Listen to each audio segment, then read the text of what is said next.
All right, what's up, good people? It's your boys, the Beards of War, back again. Got myself, Thick Nick Fury, FBR for President, Fat Broken Rambo, Scorched Earth, and Hey Captain Jack up behind the scenes. All right, guys, it's football season. Hell yeah. It is time for you to love or hate the first game of the season. In my case, I hated it. Giants, that's on you. But since we're in that spirit of football, you got a football movie, right? It's a little, 25-year throwback to The Oh my God. Replacement, starring Keanu Reeves, the late great Gene Hackman, and a bunch of other guys that we love seeing back in those early 2000 movies. Faison, I mean, you had a lot of guys in this movie that's just made it one of those instant classic, right? Back in the day, 25 years ago, I could see myself, getting an opportunity to play some football for my team because they were on strike. Not anymore. Yeah, not, nope. Sorry, not getting out there. You couldn't pay me enough. All right. Well, maybe you could. Maybe. I don't know. We'll see. All right. So, man, without further ado, let's get into it. What you got for us, Rambo? Yeah, man, calling all scabs. So here comes the replacements. Keanu Reeves stars. He was just coming off The Matrix in '99 when this came out in 2000. It was kind of like an underground hit. I think it's become a cult classic at this point. This movie's fucking fantastic, man. You've got Orlando Jones, famous for like make Seven Up yours, a Seven Up guy from back in the '90s, early 2000s. Went on to do like Double Osmosis Take, Jones. Osmos Jones Evolution, shit like that. John Favreau, man, before he's directed Iron Man. So probably Yeah. fresh off of like Swingers and Made, and then when he got his big start with Vince Vaughn back in the day, and just countless others, man. Fucking Jack Warden from like the Muppets is in this, and like While You Were Sleeping.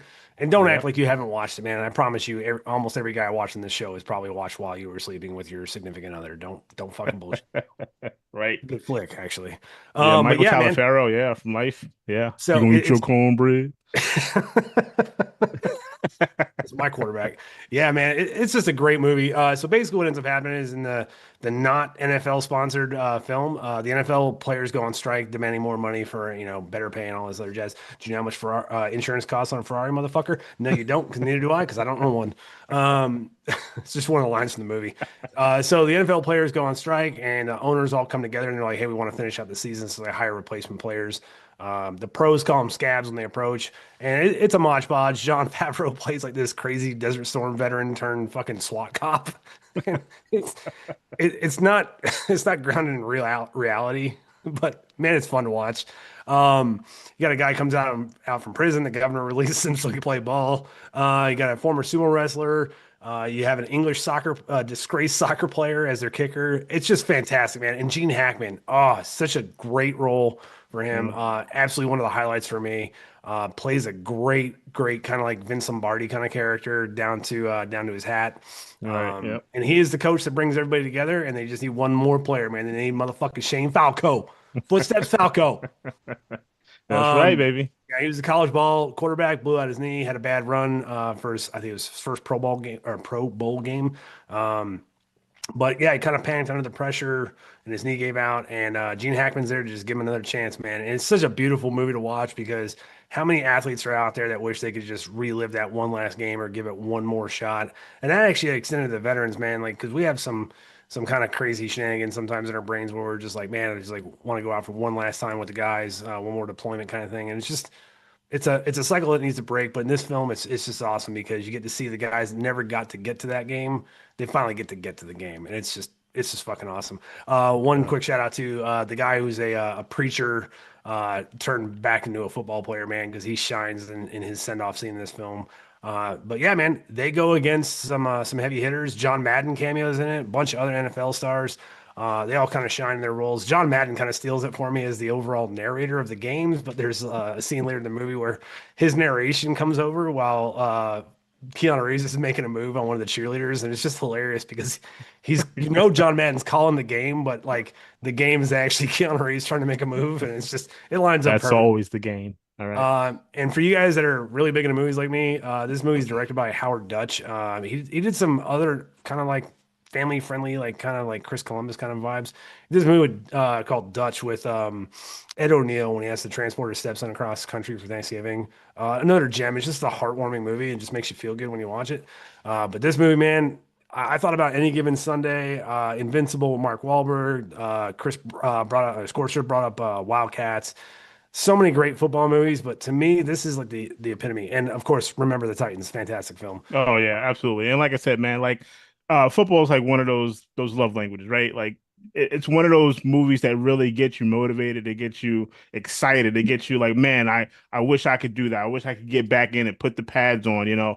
Oh yeah, Um Personally, I can't tell you the last time both my feet left the ground at the same time. Like I like just to go out there and fall down. Let's just say let's go out to and trip. It's the end of my day. Like I can't yeah, man. imagine people chasing me and then falling on top of me. So if there was an opportunity that the NFL went on strike and they needed some scabs, I'll show up as a fan. I will definitely show. I would watch it. I'd watch a bunch of older guys get that second opportunity to go out there and put the pads on and And just kind of shine, laugh, right? Laugh at all the that's a knee up there you go. He just twisted an ankle, and not that's service connected. there you go. That's there's a hammy. I mean, you just hear the hammy to the ping, ping, ping, ping. Everybody 3-point stance? No, everybody standing straight up on two.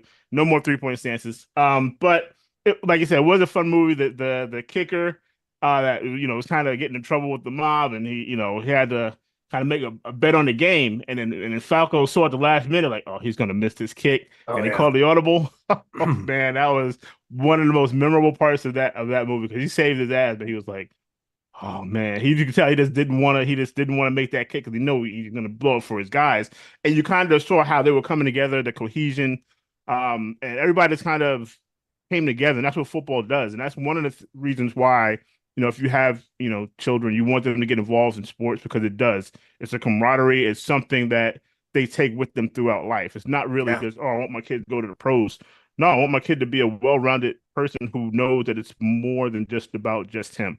For It's us, it discipline was too. sports and the military, right? Yeah. Military literally showed you, hey man, there are people out there that you would die for that you haven't met. And that's really one of those things that, this movie kind of brought out, just away from all walks of life. Everybody came together, kind of like, The Longest Yard, we had that movie, Oh yeah. back in the day, that and the Good, remake. good throwback. And Yeah. right, it's just good to see those different personalities. And John Favreau, his character was like water boy before water boy. Like, yeah, like We don't it hit the was red just, shirts in practice, Danny. Yeah, yeah, but I love then that movie, man. I love the Yeah. bar scene too, man. When they're all so they play their first game, they get absolutely stomped. The team hasn't come together at all, and then the rest of the Washington Sentinels, the pros, show up at the same bar and they start like fucking with them, right? And then you have a deaf player who's signing with Keanu Reeves, and he calls the quarterback an asshole, and Keanu Reeves takes one on the chin for the team, and then all of a sudden he's like, "Hey, Danny, remember what I said about red shirts in practice?" He's like, "Not now." And John Favreau, like just like a fucking bull in a china shop, man, just lays out that quarterback. It's just fantastic. Every scene in this movie, you're rooting for these guys, man. Like they go on to the next game, and then they get to like I think it's the last two games. Our guy, the preacher, gets his knee taken out, but he gets taken out having or going out for a touchdown, man. And he's like, "Hey, man, it's nothing like going out in front of 20,000 screaming fans." Like Yeah. that's just that is a mentality, man. Like I loved it. I loved it. Yeah. Like Yep. you don't necessarily like Rocky, man. You don't necessarily need to win, but you just want to go the distance and prove to yourself you can make it, and that's a huge thing. And Right. then Yeah. the send off at the end, man. He's like, chicks dig scars, glory lasts forever. And they go out there one last time, man, and it's absolutely fucking beautiful. Yeah, that's what I'm saying, man. That's football, man. Like you have, and there's even some movies that aren't centered around football, but are still football related, like Last Boy Scout, right? Yeah, Oh, but Damon Wayans and Bruce, man. that was Oh, an amazing movie, dude. And oh, it's like it's not centered around football, but that is like the kind of the centerpiece of it. He's a football yep, player and all this stuff. Love that movie. There's so many, man, that you can really go back to and that gives you that moment of, oh man, that was freaking awesome. Like Any Given Sunday was a great movie for me. I love the yeah, soundtrack. I mean, you got DMX, LL Cool J, like Danny Fox. I mean, just the stories, and you hear the stories behind when those movies were made. And like LL and Jimmy Fox really went at it in that movie. It was yep, like, oh, wait a minute, this real?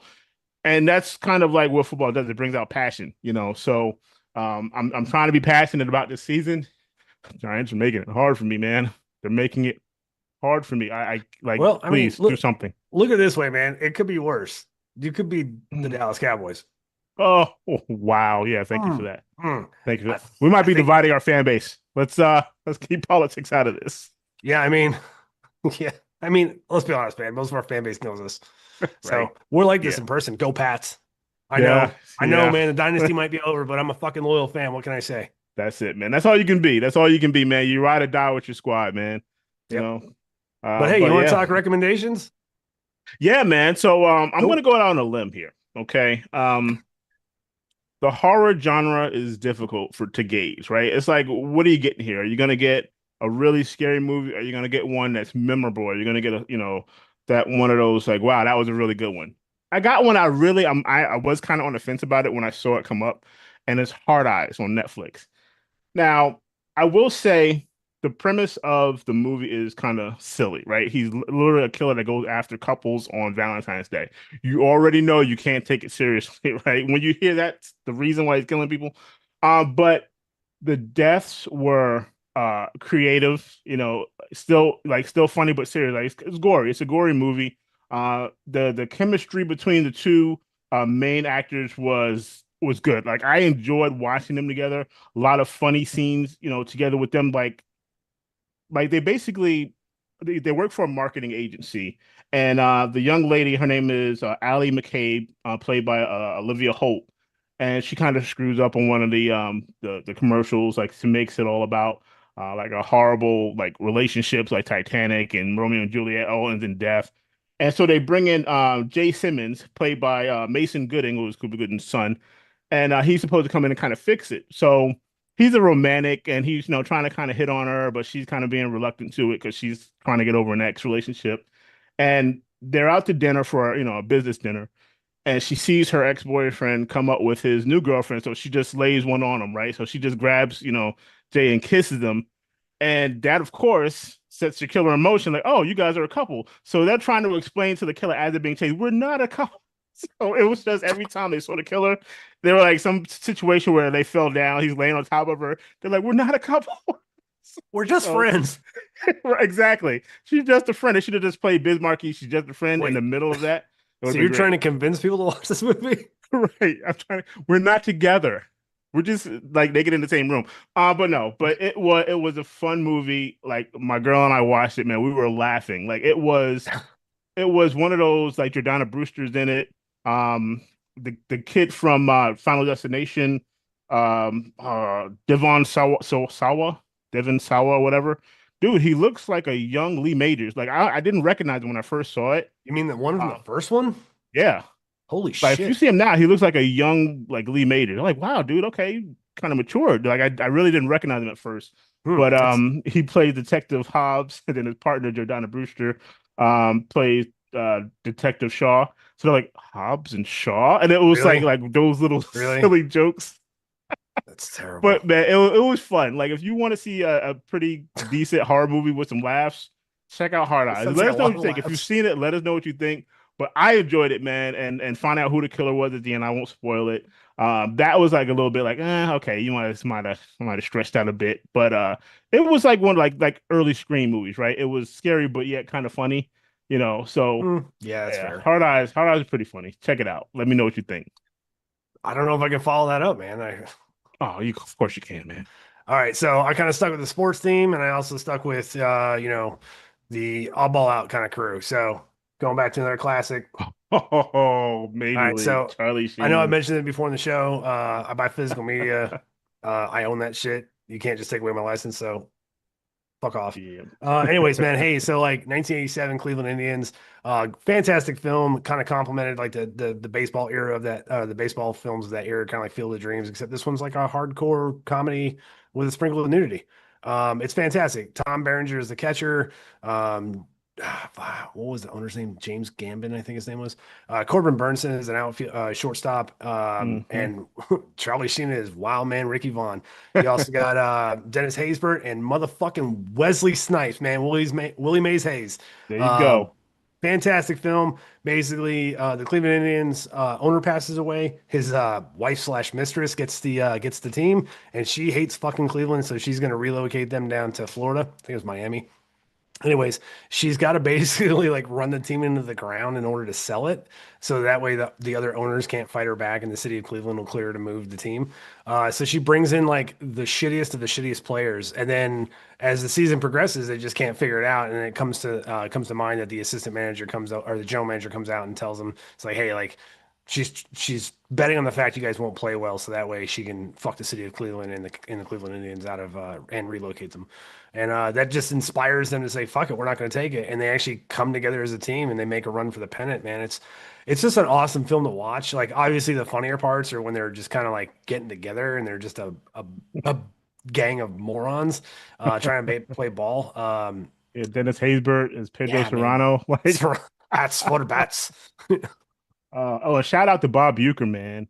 That Oh, dude, that's he right. died in January of this year. Like Yep. that dude, good run, man, but just a bit outside. Like that, like those phases, Oh they just shit. stick in your head, man.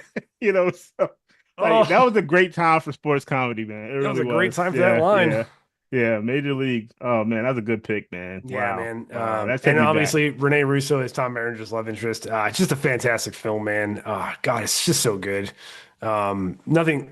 If you guys haven't seen it, go check it out. Baseball season's coming to an end.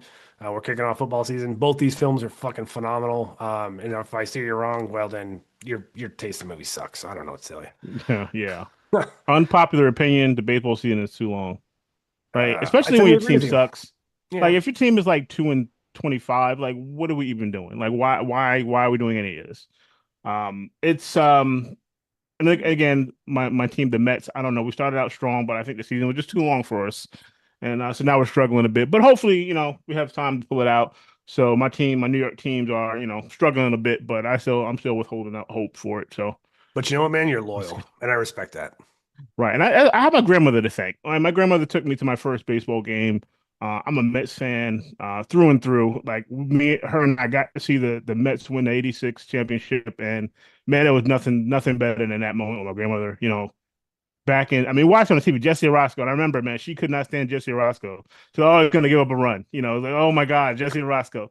And man, he got that last strikeout. Man, we celebrated probably harder than the Mets did on the field. And it was just one of those memories that I will always have, man. And I still appreciate her for making me a Mets fan, even though I've been struggling ever since. Well, damn, man. I'm not gonna say nothing to that. You don't Let's fuck go, with a Mets. grandmother. No, Nah, no, never, no, never, never, never. no, no. That's a beautiful story, man. That's awesome. I can appreciate that. Cool. But hey, I'm gonna give one quick shout before we launch. So we're not really showing the trailers anymore because YouTube's a bunch of dicks about copyright, even though we've tried our best to mitigate that. But hey, there's a trailer that came out called Dust Bunny. And I'd highly recommend you go check it out. It's Mad Milkinson and Brad Fuller. So if you guys don't know that relationship, they did the show Hannibal back in the day, which I thought was phenomenal. I believe I've said it actually on this channel that I believe that Mads Milkinson's take on Hannibal was probably my favorite to include beating Sir Anthony Hopkins. No offense, I love Sir Anthony Hopkins. I just think Brad Fuller did, or I'm sorry, Mads Mikkelsen did a better job. And Brad Fuller was an amazing creator for that and showrunner for that show. Anyways, it looks like Leon the Professional, where like he plays a next door neighbor to a young girl whose parents get orphaned, killed by a monster, as she describes it. And she basically hires him to find the killers. And when he realizes what ends up happening, and this is all given out in the trailer, the killers were actually coming for him. So I guess he takes on the job and like starts looking after it like a protector. But here's the kind of twist. It almost gives a like a fantasy kind of fucking vibe off on at the very end of the trailer where you're like, is she really talking about a real monster? Because like you see all the action, like the bad guys and stuff like that, but there's hints of like an actual real monster that she's talking about that killed her parents, not necessarily Mhm. these crime guys. And that's where I kind of got curious about it. So like, check it out, man. Dust Bunny, the link will be in the description on the video. It looks really cool. So it comes out December in theaters. Awesome, man. That sounds good. All Yeah, right. Man, good one. I wish I could see the trailer. I'll look the trailer up. Like I said, we're gonna attach it down below. sorry. Um, so really, I just want to give a quick shout out, man, to one of my veteran brothers, Jay Lee. He has a company, Rooftop Asian Cowboy. I'm not kidding. That is the name. And the Dallas area Metroplex. He does roofing, fencing, all that type of stuff. Really Hell good yeah. dude, man. Really solid. I'm definitely going to get more information so I can pass that on to you guys. He is doing solid work. He's definitely in it for the feeling of doing good for people. Solid dude. RTAC roofing. I will have more information on it, so we'll definitely get that out to you. I just wanted to mention it before we got off air today. Hell yeah. I'm proud of him. Like he's doing great, Dan, doing the family man thing. That's watching that young man grow and to what he's become now. I'm proud of them. So shout out to you, Jay, and their family, and I hope everybody's doing well. And with that, man, I don't have anything Wait, wait, further. wait. Shout out the Go. business one more time. What's the business name? Artac Roofing, and I'll There get you go. information. Like I said, we'll get you guys, website, phone number, all that good stuff. So if you're in that Dallas area, Texas, you know, look him up. But look him up. He's on Google. Artac, RTAC Roofing. That's what I'm talking about, man. Support veteran Yeah, businesses. Hell absolutely, yeah, that's 100, awesome, brother. All right, 100. guys. Well, that's pretty much what we got for tonight's episode. We're going to check out The Long Walk on Saturday, so stand by for our review. I did read the book when I was younger, so I'm rooting for it, man. I hope it's phenomenal. I can't wait to see a good Stephen King story come to life. And then, hell, it's a double feature. Two Richard Bachman books. That was his pen name when he wrote that. Running Man's coming out November 14th now, I believe. So, Yeah, and I didn't read the jazzed. book, so I can't be disappointed. But you have walked really, really far with a lot of shit on your back, right? Yes. All right. So I think that makes us kind of experts. There you go. SMEs. All right. All All right, right, man. We're brother. out here. All right. Thick and Fury out here. Bad Broken Rambo out here.